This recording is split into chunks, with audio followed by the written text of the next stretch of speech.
Oui, merci. Bonsoir aux collègues. Alors, j'ai entendu que le diable se cachait dans les détails.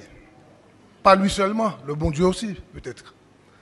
Mais le diable se cache souvent dans les mots. Et quand j'entends un élu de la majorité déclarer que ceux qui contestent la gestion de la mairie sont des charognards, je ne peux pas ne pas dénoncer ce comportement. Parce que les charognards, ce sont ceux qui volent l'argent du peuple. Ce sont les corrompus. Et pas les élus qui contestent telle ou telle gestion.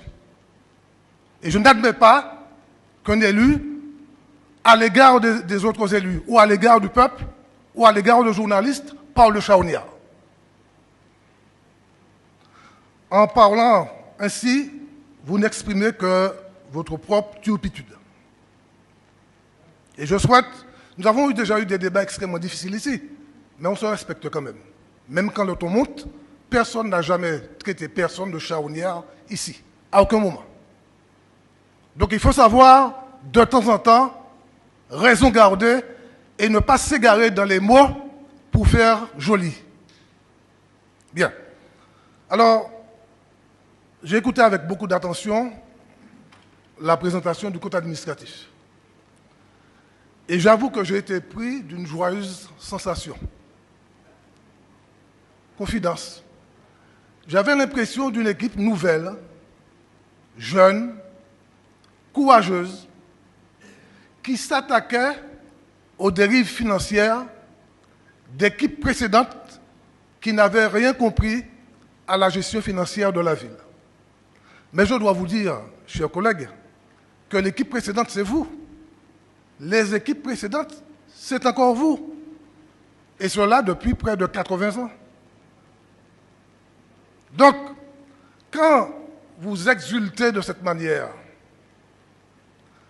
vous oubliez que c'est vous qui avez mis la ville dans cet état. Ce n'est pas moi. Ce n'est pas l'opposition, parce que depuis 80 ans, vous êtes aux manettes. Et les résultats sont connus. Vous ne voulez pas parler de chiffres, on n'en parlera pas, mais tout de même. En 2000, nous avions une population de 94 152 habitants à Fort-de-France. En 2024, nous en avons 71 382. Alors, tout ne s'explique pas par la gestion de la ville, mais une partie de cette situation s'explique par la gestion de la ville. Il y a une paupérisation de Fort-de-France. Allez voir les commerces qui sont fermés à Fort-de-France. Allez voir les quartiers. Allez voir les questions qui sont liées à la propreté de la ville. C'est que manifestement, eh bien, la ville n'a pas rempli toutes ses obligations à l'égard de la population. Et comment quelqu'un disait avec beaucoup de prestance que l'essentiel c'est le résultat. L'essentiel c'est le résultat. Non, l'essentiel n'est pas le résultat. L'essentiel c'est la défense des intérêts du peuple. Or, qu'est-ce qui s'est passé entre 2015 et 2018? En 2015, nous avions un budget d'investissement de 20 800 000 euros. 20 800 000 euros en 2015.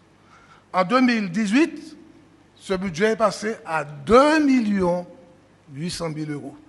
C'est-à-dire que si la situation financière dans laquelle vous aviez plongé la ville a pu être rétablie, c'est parce que vous avez infligé à la population de Fort-de-France une purge violente et cynique.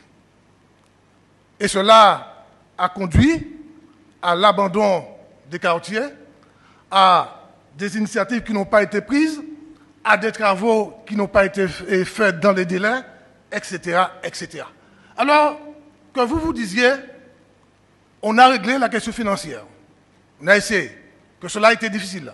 On peut comprendre ce discours.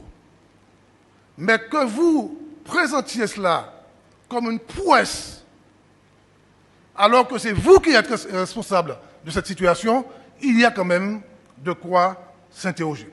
Le collègue Branchi, tout à l'heure, expliquait les mécanismes qui ont permis que cette situation, techniquement et financièrement, soit améliorée. Mais la situation des foyers à lait n'est pas améliorée. La situation des foyers à lait, des jeunes, des aînés et d'autres, cette situation s'est détériorée. La ville de Fort-de-France ne ressemble plus à rien, on le sait. Et les quartiers sont aussi délaissés.